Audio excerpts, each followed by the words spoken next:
জন্মিলে মরিতে হবে রে, জানি তো সবাই, তবু মরণে মরণে অনেক ফারাক আছে ভাই রে। সব মরণ নয় সমান, সব মরণ নয় সমান। গত 11টি দিনের মতোই রাজাকারদের ফাঁসির দাবিতে শাহবাগের উত্তাল জনসমুদ্রে এলেন গণজাগরণের অন্যতম সংগঠক ব্লগার আহমেদ রাজীব হায়দার। তবে আন্দোলনকারী সহযোদ্ধাদের কাঁধে চেপে। আন্দোলনকারীদের অভিযোগ, ঘাতক জামাত শিবির হত্যা করেছে রাজীবকে।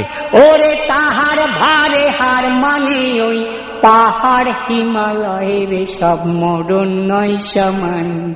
বন্ধু ও সহযোদ্ধা রাজীবের এমন মর্মান্তিক চলে যাওয়ায় শোকে মুহ্যমান পুরো শাহবাগ।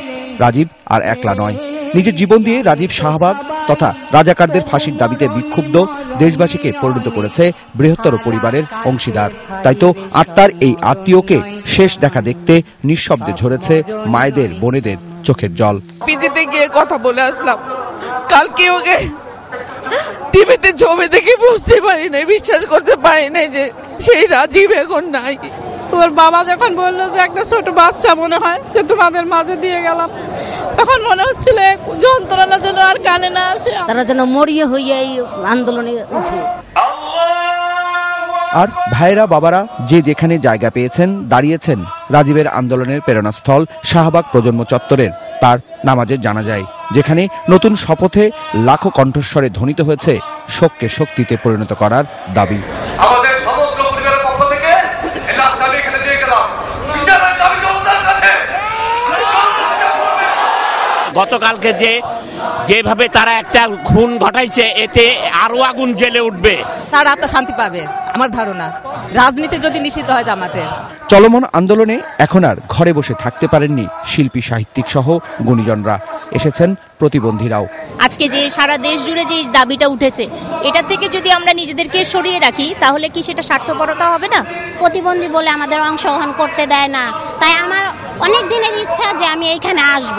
এখানে স্লোগানটা আসলে মানুষের কথা হয়ে এসেছে, স্লোগান হয়ে আসেনি।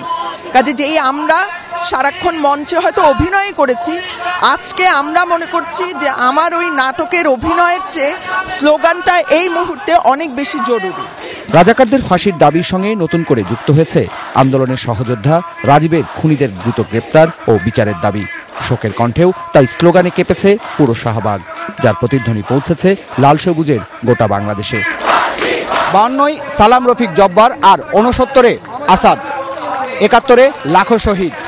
এর ধারাবাহিকতায় 90-এ স্বৈরাচার বিরোধী আন্দোলনে ডাক্তার মিলন ও নূর হোসেনের রক্তে যুগে যুগে জয়ী হয়েছে সকল আন্দোলন। 2013 সালের এই শাহবাগে রাজাকারদের ফাঁসির দাবিতে রাজীবের যে রক্ত, সেই রক্ত আন্দোলনকে এগিয়ে নেবে, আন্দোলনকে জয়ী করবে, এমন প্রত্যাশায় এখানকার লাখো জনতার। সুশান্ত সিনহা, এটিএন নিউজ, ঢাকা।